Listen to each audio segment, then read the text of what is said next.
Greetings and salutations, all you beautiful individuals. It's another epi of League Unlock. Eric Mark here with you for a little bit of a weekend recap, and things are getting back to their regular orbit slowly but surely in the LCK, starting with having that Gen G D plus head-to-head, and it's Gen G coming away with the victory on yet another stellar Chovy performance to get there in both the Rise and the Silas game in games 1 and 3.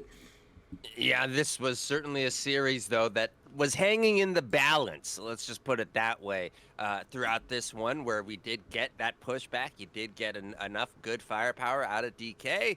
But you're right, it is the difference maker. Chovy, his performances in the game 1 and especially that game 3 that comes through and is the one that carries his squad to a victory on the day.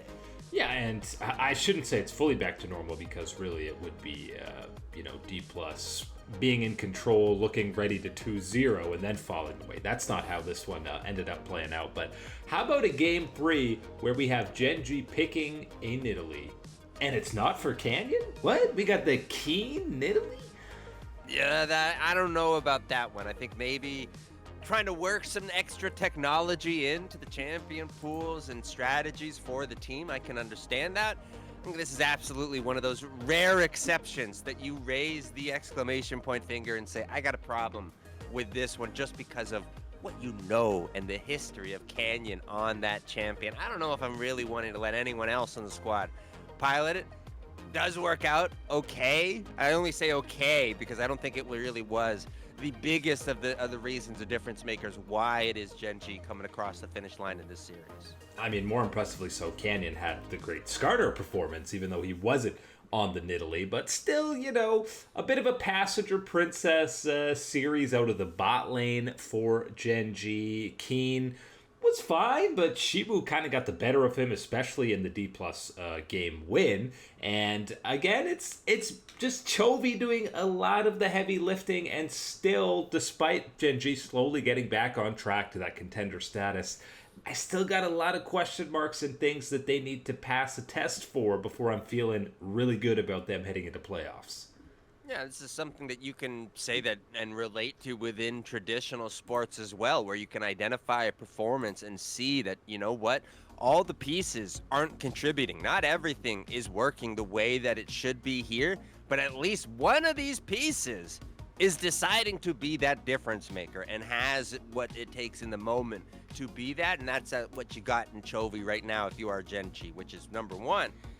Just, again, an incredible thing to add to the long historied story of Chovy's career and the performances that he has been able to level up and dial into. But even more so with this Gen G team, again, emerging as the number one option, the number one threat, and the number one reliable guy on this team. It's got to be Chovy, and what he did here in this series was a great example of that. He's, of course, leading the LCK in terms of player of the matches with 5. That's only 7 series wins for Gen G. So 5 out of the 7 have gone to him. The other 2 have gone to Keen. So it's either Chovy or Keen has picked up every single MVP from series wins for Gen G this split. Which is a problem, and normally that isn't when you're talking about any team that would have those 2 players, because absolutely talented enough to be stealing away, to be hogging all those type of specialty rewards. But when you're looking at a squad like Gen G, when we've had a down year last year from Canyon, and we thought we were seeing more bounce back performances, Ruler and Duro down in the bottom lane, those are 2 mega superstar levels in both their own rights, in their own positions.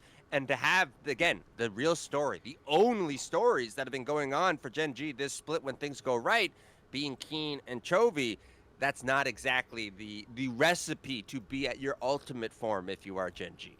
And unfortunately, the real reason why things are coming back down to earth in the LCK is the KT Rolster coaster is... It's not crashing, but the track is shaking a little bit, and maybe your safety bar has fallen off and you're holding on to the side because, yes, losing to Hanwha in the fashion that they did is one thing. Losing to the Bros 2-0, who quietly, by the way, had a 4-0 weekend and are now knocking on that playoff door, but Doesn't matter the team, doesn't matter the season.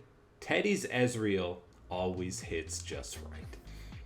Oh man, it hits just a little bit different too out there with that damage and the way that he moves himself around. You love to see that from our boy Teddy. This is a tough one for the KT Rolster fan base, again, who always is going through the many ups and downs of the Rolster Coaster and how things go. But I think after the Hanwha Life series, you were still kind of going, oh, this is it. This is the drop in the coaster. Put your hands up. We're having a great time. Losing to the Bros, as you said, that's where you feel like, oh, maybe the cart shifted a little bit, or oh, there goes the safety bar rail. It's a steeper drop than I remember, yeah. We've got a triple, quadruple loop-de-loop coming up ahead of us type of situation. That's the problem with this for KT Rolsters. You know that some big matches will be lined up for them still here in the important part of this LCK split before we separate out, before you really get that playoff smell and everything else. Gonna be a problem if this is the form that you are in heading into those matches, because this is a KT that has slipped as far as how sharp they are in multiple avenues throughout the Hanwha Life series, and even more so in this series against the Bros. BDD and the boys also got 0-2'd by BNK in these EWC qualifiers. Now, I'm not taking anything actually from these. These are bona fide scrims that happen to be broadcasted, but, I mean, doesn't help you to feel good about KT. Right, it absolutely is one of these ones where, again, I would caution anybody on taking too much of a stock from seeing what the results are in these EWC qualifiers and everything else. I mean, you had Skeens talking about it with SK, where, again, different type of situation, but their season pretty much is done, dusted, and over. How are we supposed to get motivated or extra juiced up for these EWC qualifier situations? It doesn't work. So yeah, it absolutely is one of these ones. You can't take too much stock from it. But given, again, the downward trend of this KT Rolster team and how things are going, it is an extra little note that you got to add into where you're feeling about them. Alluding to that LEC action, we had the final in-between or non-roadshow weekend in the regular season, which means things wrapped up, finalized for Team Vitality, the first squad to finish their regular season, which, again, in case you're checking in, playoffs don't start until May 23rd, so you're looking at basically 3 weeks until you'll see Vitality again. Luckily for them, they ended on a positive 2-0 weekend, even though they needed 3 games against both SK and Fnatic. At least Humanoid got to style on his former squad a little bit. Yeah, I think there's an avenue to maybe understand or lessen the one with SK. The one against Fnatic, there were some egregious moments, especially from your boy Karzi, handing over a couple, I think actually a handful, double quadra kills over to your boy Upset on the Fnatic side. But yes, it is Humanoid getting the last laugh against his former squad, getting that type of win. Good for the squad, and very much so, as you said, going to have those 3 weeks off here in this time period. This is one of those ones where I got to remind you, even if you're the best team in the world, the most dominant team ever, you would still have questions over whether your form has maintained and is at that type of level at the next time you see you, if it's 2 to 3 weeks. Again, this is a different level that we're talking about with Vitality that does have some skeletons in their closet, does have some bad history with individual players. That, again, how can you possibly maintain that confidence even with these performances if you're classifying them as enough, if you're going to have that long of a break? Truly is, I think, a real pitfall and miscue in this LEC schedule that you have a situation like this for a squad that has achieved the way that Vitality has this split.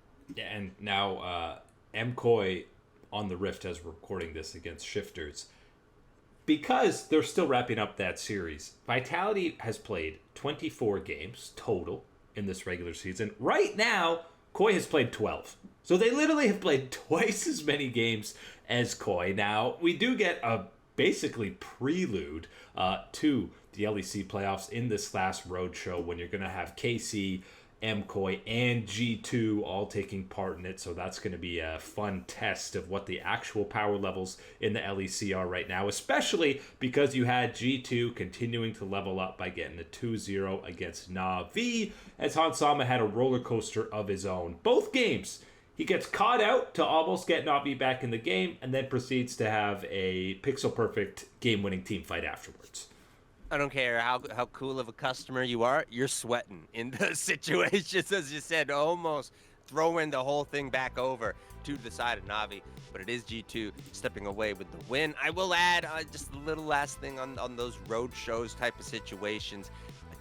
Again, it still is the disruption of going the KC Roadshow into this regular week that we just had in the LEC back into a roadshow, and especially even more so kind of than the KC one, a roadshow that's giga juiced with the lineup and the matches that you're going to have heading towards playoffs.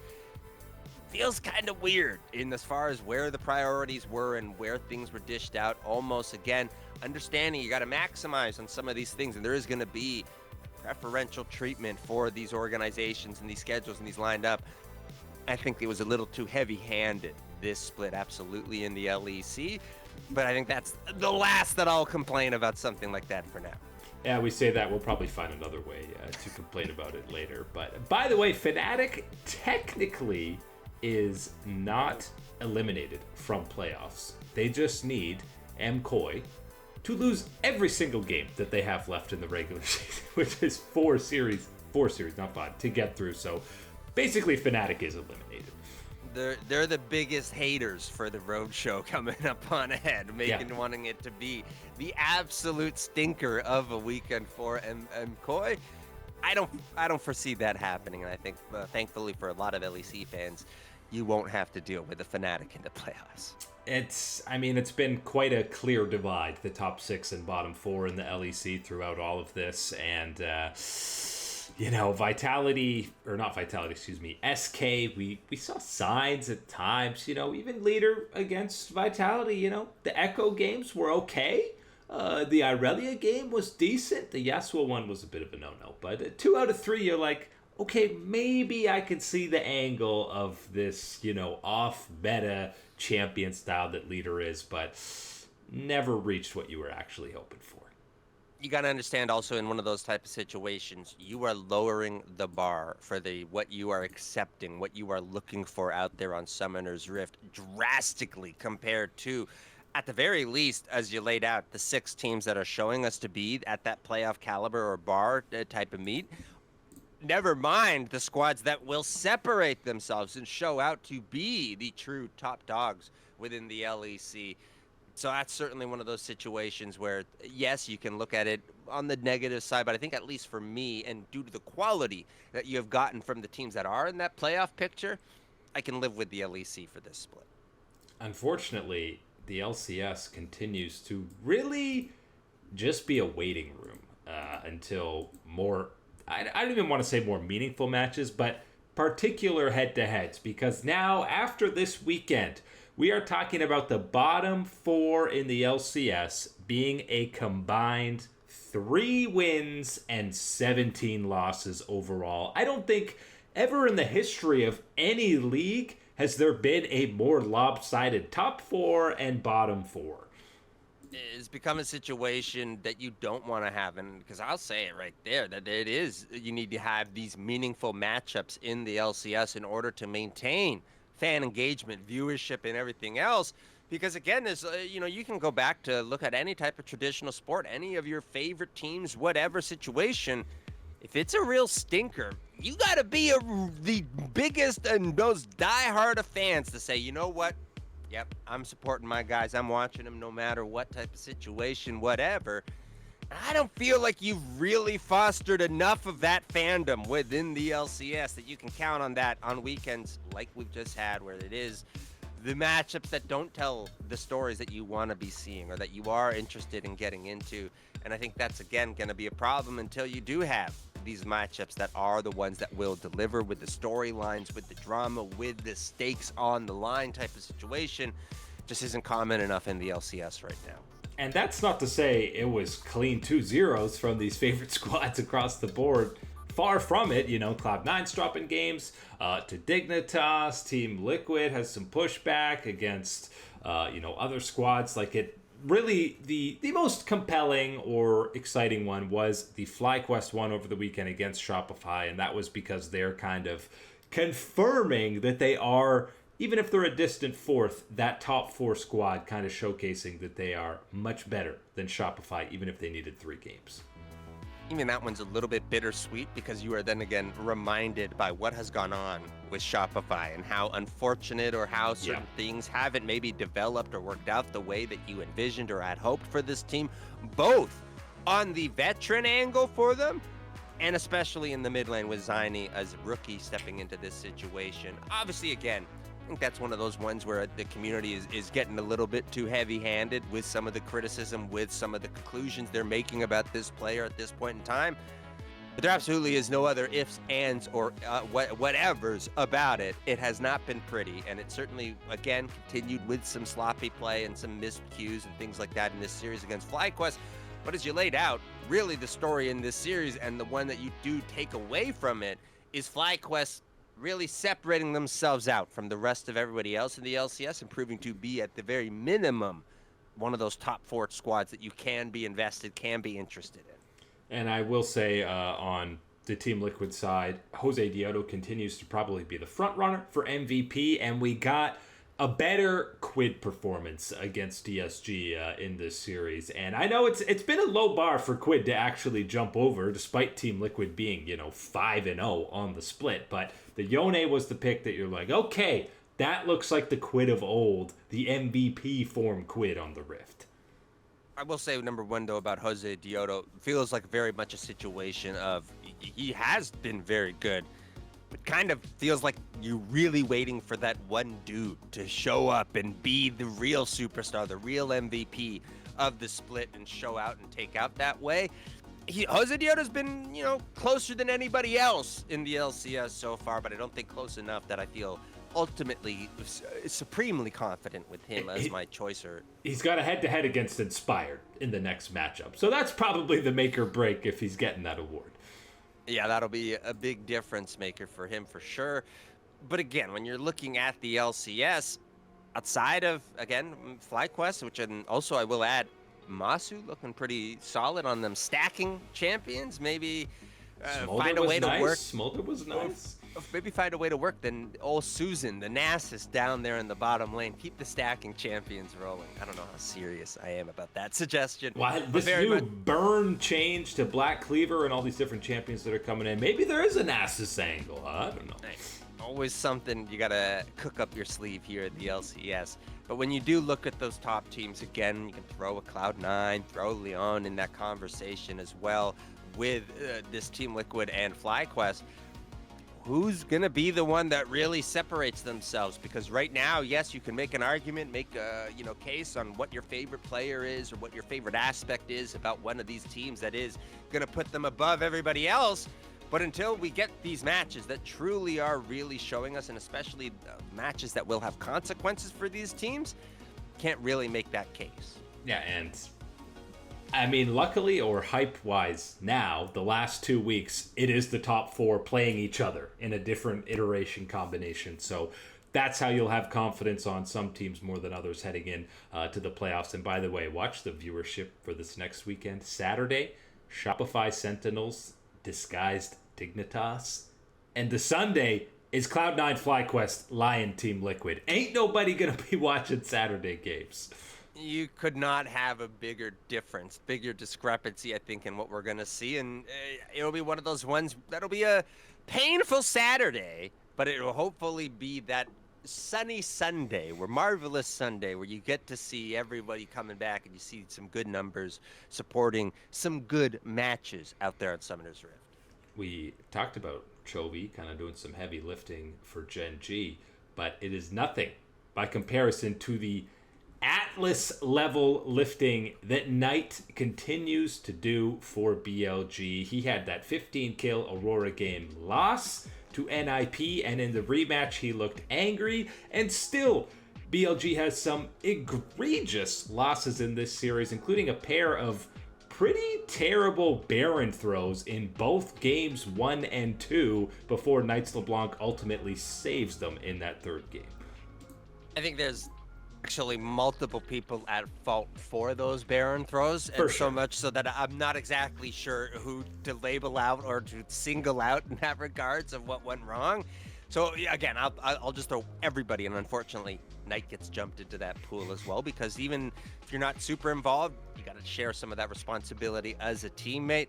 But thankfully for his teammates, they're sharing in the success of victory on the day, getting that revenge against NIP as you laid out, and mainly due to your boy Knight in the mid lane. If Trophy's out there, doing the heavy lifting of the weights, he's the strongest guy. You see at the local gym, at the YMCA, whatever. Knight is out here on the professional bodybuilders circuit, popping eyeballs looking at him with the way that he's got himself built out, and especially the way that he performed in this game 3. He had a he's him type of moment on the LeBlanc, making sure that he says, nah, I don't care what anyone else on my team is going to do. I don't care what you're going to do. I'm going to do enough here to say that I'm the winner and get my team across the finish line. It's a pretty big hero ball type of moment for your guy in the mid lane. I mean, he has so much leeway. He does get caught out on Rise. He does get caught out on LeBlanc that ultimately almost cost him the game. But because this guy's making so many plays and is often the only reason you have a sizable gold lead anyways, he's getting 3v1 ganked and he gets a kill and escapes on the LeBlanc. Like, it's ridiculous. It's not spotless. It's not without a mistake here or there type of situation, or a time where you might get the better of him or whatnot. But that ain't going to be the last of it. That ain't no way it's going to be the end of that story. And Knight has made sure that this run with BLG, where again, the power level for them has mostly been pretty high. You have seen ups and downs and mistakes, more mistakes than I think you'd be comfortable with, trying to claim the label as the top squad in the LPL. But at the very least, Knight's performance and the forms that he has had within these last 3 weeks, 4 weeks, month or so, very much so is that type of form and hero level of performance that you can buy into. And even with guys underperforming, a rising anyone's legend coming back to that contender status, you're still, I think, very firmly slotting BLG as that top dog, and that is like 70% because of the individual performance that Knight is putting on the Rift right now. But that is it today for League Unlock. Eric and Mark here with you, absolute gorgeous individuals. Thanks for hanging out as always. We'll catch you on that flippity flip.